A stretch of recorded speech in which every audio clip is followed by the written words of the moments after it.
मेहरारू के महत्व बहुत ज्यादा भी होला जिंदगी में आ बहुत कम भी होला। मान के चलो कि ना भी होला आ होला तो बहुत ज्यादा होला। तोहरा का बा? शादी से पहले आदमी मेहरारू कोनो शौक ना रहेला।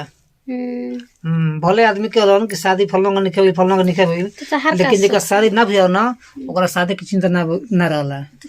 जेकर शादी तय हो जाला दिन में खा जाला ओकरे शादी की चिंता हो जाला, उहे अपन डेट वेट गिने लगला। नहीं तो जे शादी कर हो गई फिर फाइनल तो मेहरारू निके रह पावत, आ जेकर लेकिन निके भइल वो रहता। कहे मतलब जे डेली शराब पियता वो शराबी हो गइल, आ जे निके पीता मतलब ही निके। तो वही हाल बा हमरा जिंदगी में इनकर बहुत महत्व हो गइल बा। नहीं तो एक समय रहे कि हम जानते ना रही कहाँ घर इनका का नाम हो, कैसन बाड़ी आ कैसन लोग की है, कब हमारे जिंदगी में है हम तो जानत रहे। हम कुछ पता ना रहे, लेकिन इनकर हम शादी से पहले सपना देखत रहे।